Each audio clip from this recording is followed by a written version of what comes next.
birthday YouTube family. How y'all doing? I hope y'all are having another good day, bringing y'all some more content, a little bit of I guess insight, and show you what I'm looking at from my side of the view. Okay, so in today's video, you guys, I am going to be answering the this is the number one question on the channel. I get tons of emails, messages. I get asked this so many times. This is it. This is the last time I'm gonna talk about it. For those of y'all already know, you will never hear me talk about this again after this. But I just want to lay it out there, get it out of the way, and hopefully help people out in terms of people having issues with this Dodge steering. Okay, I told you guys a couple months ago that I'm gonna try to figure out how to get this steering on point.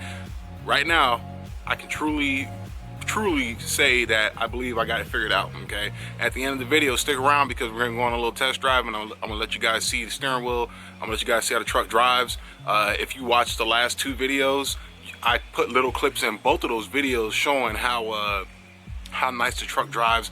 It's so smooth, it's so amazing, you guys. So thank you for checking the video out. Stick around, smash the like button because it helps the channel out, and don't forget to hit that subscribe button with the bell notification tap, so that way every time I upload, you find out and you know when I put a video out. Okay, so I'll see what y'all. Just gotta take a little side minute to acknowledge how beautiful this thing is looking right now, man. Yes, it rained and I was driving in the rain earlier, so she got dirty, but be on the lookout. We're gonna be doing a video here soon. I'm gonna be taking off the wheels, doing a cut, color, and finish on them. Zephyr's polish, same way I polish the shocks, except I'm not sanding them. We gotta get those babies mirror shine. So, all right, y'all. So what is going on? So check it out, you guys. The number one question I was getting on the channel is, hey man, do you still have the RI steering, or do you still have the Heim joint steering, or do you still have the heavy duty crossover steering? Disregard the dual steering shocks. I gotta order new brackets to get them fixed and stuff. Those aren't the right brackets for it, but that will be fixed soon. Anyways, I get that asked all the time. That is the number one question I get asked. Instagram, on the channel, I get asked all the time. Okay, or I'll get asked, hey, why did you take the steering off? Okay, put it like this. So first things first, what I did, I took the Heim joint steering off, you guys, and I went with 4th gen OEM Moog style steering. Okay, you can see the tie rod ends, the adjuster link there. You come up here, you can see the drag link with the adjuster link, the Moog ball joints. Okay, I still have my Granite Ironworks track bar with the drop bracket. This is an adjustable track bar with Heim joints. Works phenomenal. But everything else, the steering itself is stock. Okay, I have that followed up connecting to the Pitman Arm. I have the BD steering brace. Get up in here so y'all can see. We got the BD steering brace. My camera's acting all funny right now. Doesn't want to cooperate. There we go. You see that? Okay. And then I have the redhead steering box, which you really aren't gonna be able to see. Okay. So right now this truck drives amazing. It has 40-inch tires on 14 wides and 24s and all that stuff. This truck drives good. It drives so straight down the road. The steering play is not a thing no more. There's something else I also did inside the cab on the intermediate shaft coming from the steering wheel. But long story short, you guys, the reason why I took off the Heim steering is because Heim joint steering, and there is one person out there, I don't even know if he still watches my videos, he commented this when I first put it on, the Heim steering on, and said this. Okay, Heim steering is not designed for on-road trucks. Okay, Heim steering originally was made for buggies and off-road, Jeeps, like things that are constantly off-road, where your traditional tie rod ends, they're not sufficient enough. You need something way more beefier, way more sturdier, and you do get that out of Heim joint steering. Okay, especially on an off-road application. Now, the downfall to Heim joint steering versus your traditional OEM style steering is, with Heim joint steering, you're going to get something called bump steer. Okay, bump steer is when you drive in your truck and you hit a bump with your tire and your steering wheel moves, meaning you can feel it in your steering wheel. Like the truck, you hit a bump and the truck pretty much tries to turn itself. That is bump steer. Okay, Heim joint steering has horrible bump steer. It does. It's because it's rigid. All right, I have my Heim joints over here. Well, one of them. you can see right here, you guys, if you're looking at the Heim joint, there is no play there. There's no bushing, there's no dampener, there's nothing there to absorb that load, that impact when it's put on the Heim. So what does that translate to? That translates to whatever input is being put in here in terms of motion and forces is going to travel through the entire bar, and it's going to eventually travel up to the steering wheel, okay? That is one of the factors in terms of Heim joint steering. That's just part of it, okay? Again, like I said, excellent for off-road use. You know, that's all that's it really. That's all I'm gonna say, okay? That's one of the big factors when it came to me taking it off. Number two, hardware. With the Heim joint setup, hardware was, it wouldn't stay tight. It just wouldn't. The actual Heims themselves weren't worn out. They were actually in really good condition. I just showed you one. But the hardware itself, the hardware that holds it to your knuckles, okay? The hardware that holds it to the knuckles, would get loose. So when it would get loose, what would happen is the bolt, because on the Heim joint setup, you don't have, god dang it, you don't have a tapered bolt attached to it. It's just a regular straight grade 8 bolt. The bolt would get loose and would start walking, which means it would move, the bolt would move inside of the bore, okay? Because when you do Heim joint steering, unless you're doing some small, weak little steering, you're gonna have to drill your knuckles out to 5/8 of an inch, okay? Now that's another downfall to it, because once you drill a hole bigger than the original hole, there ain't no going back. Some cats get away with getting a bushing, a bung, and welding it inside there, and I'm not doing all that. So that is another downfall, is you have to drill the hardware out, okay? Now with that, the hardware constantly gets loose. So the way it worked for me was, when I had that steering on my truck, it probably stayed tight for the longest, maybe 3 weeks to 4 weeks. And after that, I can start feeling the play come back, okay?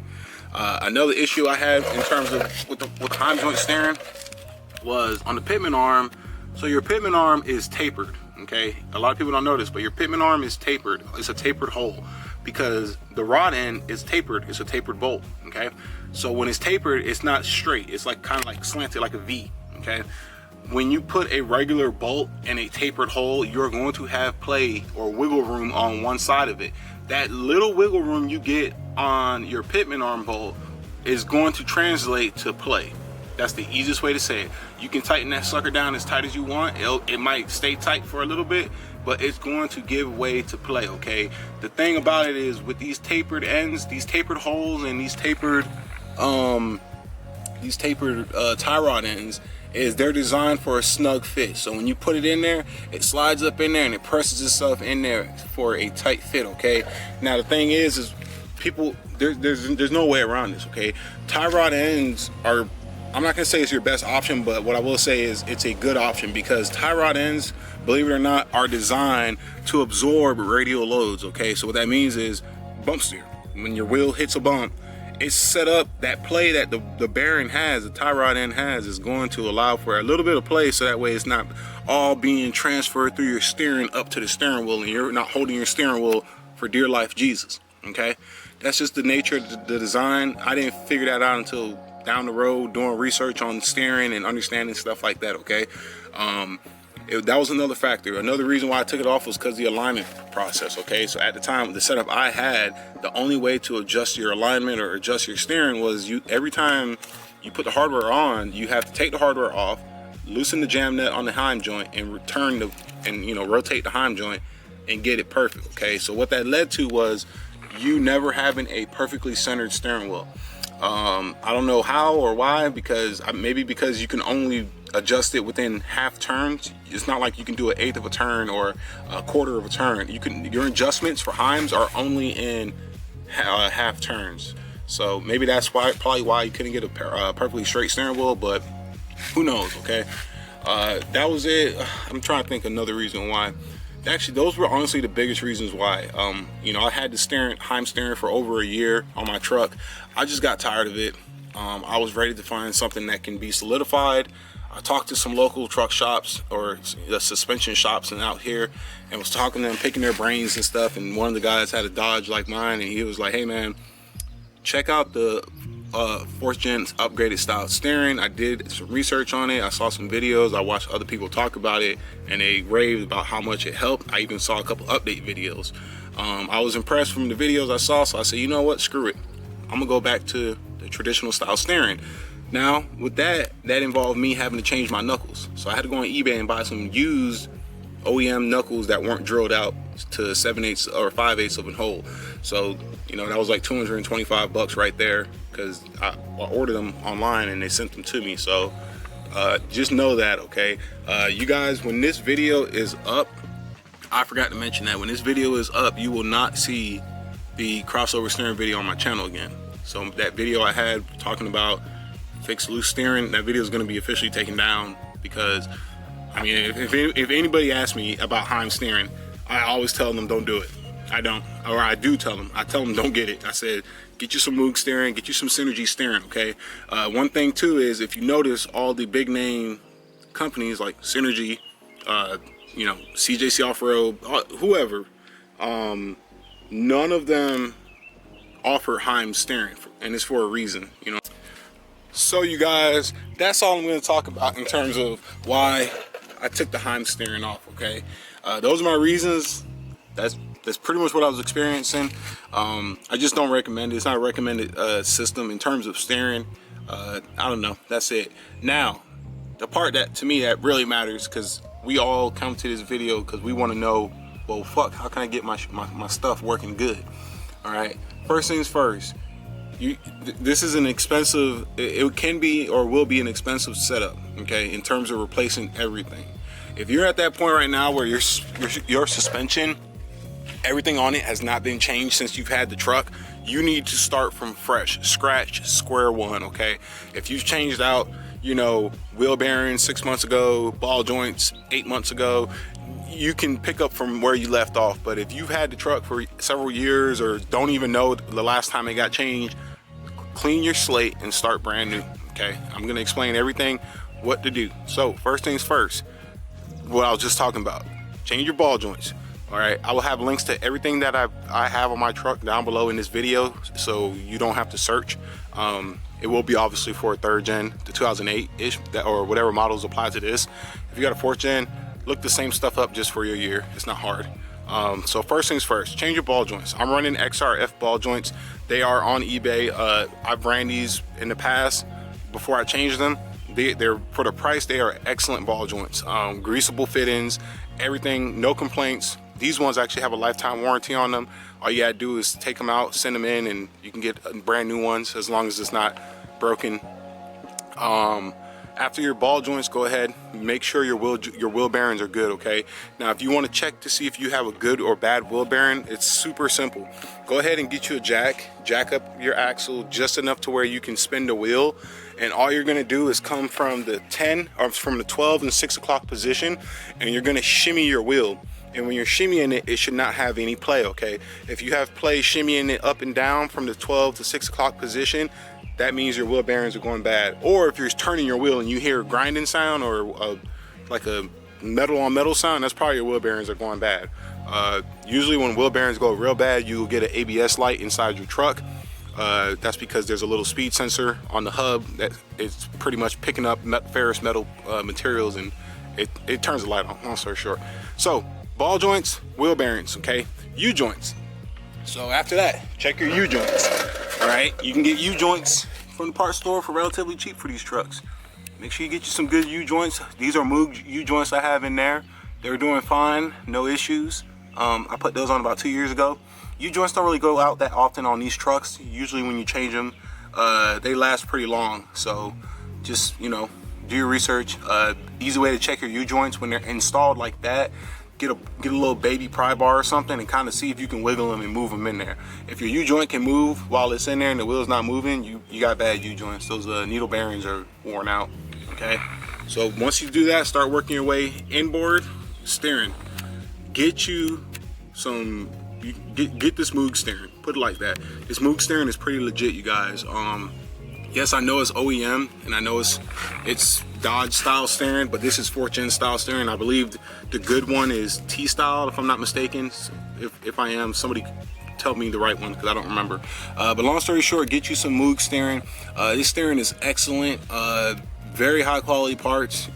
You know, people knock Moog, but Moog actually, from all of the times I ran Moog, good stuff, really good stuff. So get you some Moog steering, okay? Now as we travel up the drag arm and we come up here, we come to a Pitman arm, okay? Check your Pitman arm, all right, you guys? So all you would do is you would just come in here, come into your Pitman arm, grab your Pitman arm, and you want to shake that SOB. Just grab it and shake it. Check for play, okay? If you have any play coming from that Pitman arm, you need to change your Pitman arm, and then when you're shaking it, you need to look at the sector shaft on the output shaft, or the output shaft on the gearbox, and see if it's moving from there. If it's moving from there, you need to change your gearbox. Your gearbox is worn. A majority of people with Dodge issues steerings, they have the OEM gearbox in there. Get that junk out of there. Get you a redhead steering gearbox, okay? You're gonna spend money. You're gonna spend like $600 something when you pay, but you'll get back your $250 deposit once you send it back in. Get that redhead steering box, okay? I'm not sponsored by them. I paid for mine just like everybody else did. Get it? They also got a military discount, so for all the veterans and military, you can get a discount too. Just get the steering, put that thing in there, follow the instructions, and you ain't gonna have no problems with that, trust me, okay? So everything so far I talked about is what I have done to my truck. I'm gonna go grab my flashlight, and then I'm gonna show you guys on the inside.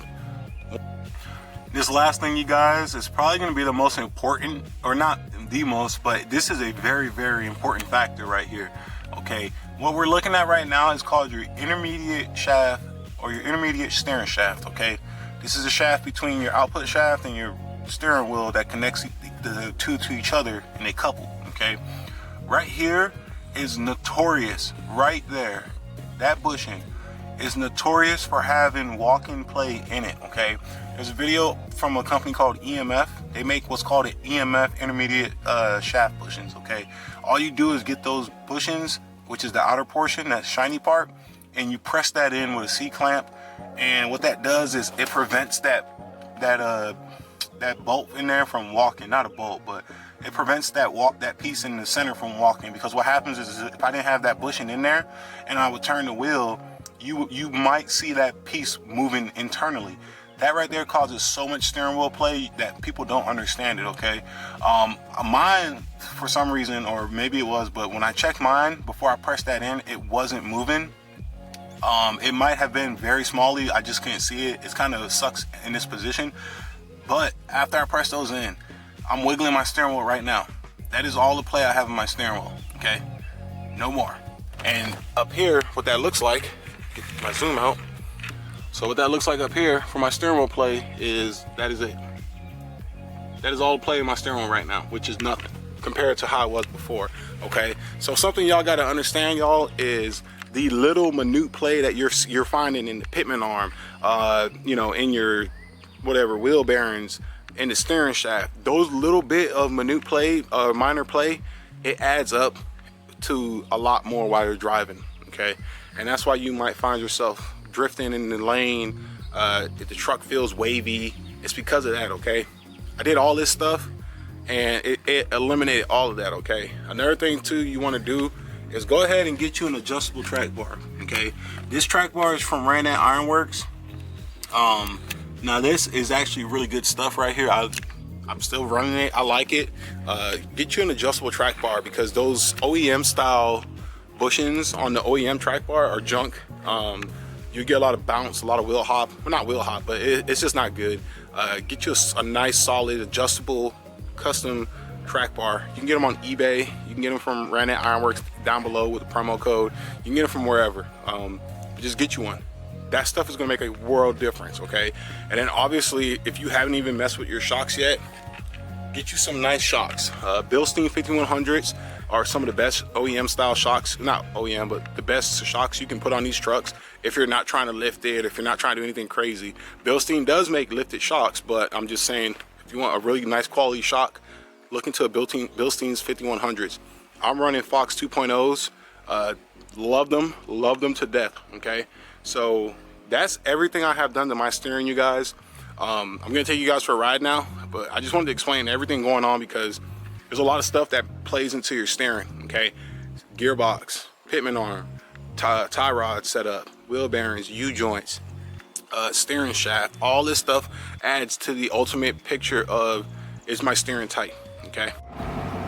All right, you guys, we're backing out of the driveway right now.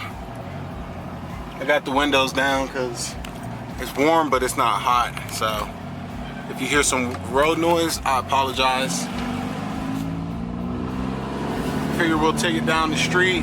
I'll let you guys see how it goes. All right, so right now I'm going straight, like straight right now. The wheels moving right now because we got some bumps in the road. Nothing crazy, just went over the bumps perfectly fine. I'll pull out here onto the main road here in a second, let you guys see how she goes down the highway while, you know, driving relatively faster. Super solid stuff, man. I mean, there's like no play, you know. And also keep in mind, with bigger tires, you obviously have to turn the wheel more than normal.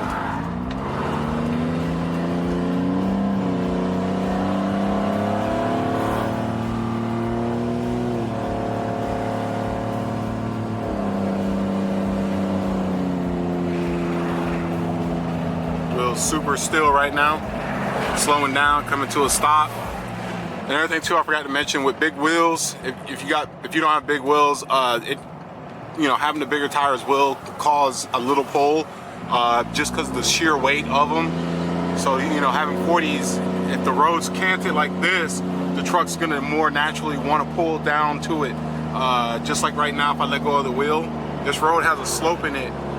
It's not even pulling to the side, it's actually going left. So it's doing good, man. Super straight, no play. I mean, I haven't drove my truck like this and probably since I bought it, and even when I bought it, it wasn't this good. This is the best my steering has felt by far. And I've been driving it like this for a week now. I got my alignment last Monday. So I mean, it's doing dope, really good, you know.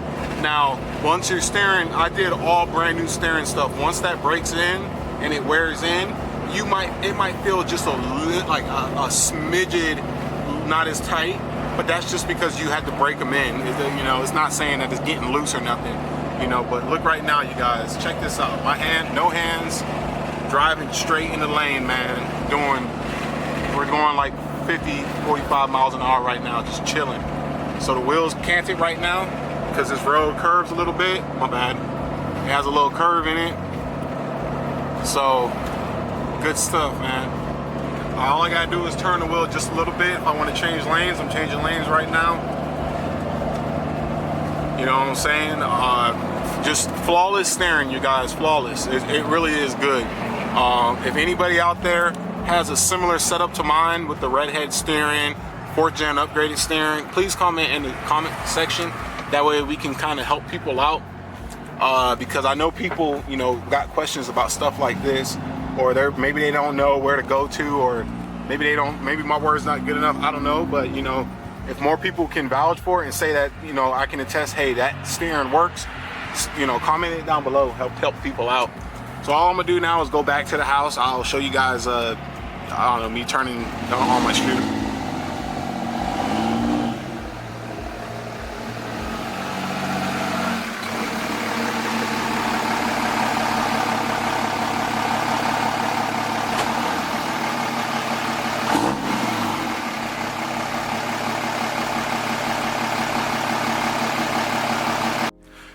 All right. So you guys, hopefully this video helps y'all out in terms of understanding, you know, how to get this steering right, okay, and also why I took the crossover steering off, okay. So like I said, that old video is no longer going to be on YouTube. This is it. This is the way, okay. I just feel it just feels so good, you guys, so good. Videos cannot explain it. The best thing I say is do it. And if you don't like it, then don't drive a truck. Or go get you a Chevy or something, independent front suspension, I don't know. But once again, thank you guys so much for checking out the channel. I appreciate you guys so much. Y'all don't understand. Oh, one more thing I was gonna ask y'all. If anybody runs 24x14s on 40s, 15 and a halves, preferably Nittos, can you comment down below and tell me what PSI you run your tire pressure at? Because right now I'm at 60. It rides good, but I'm curious if I can get a little less out of it, give it a little softer ride. If not, I mean, I'm fine with it. It rides amazing right now, but just curious, you know. I don't know, curiosity killed the cat. All right, you guys, take it easy. Peace out, be safe, and I'll see y'all next time.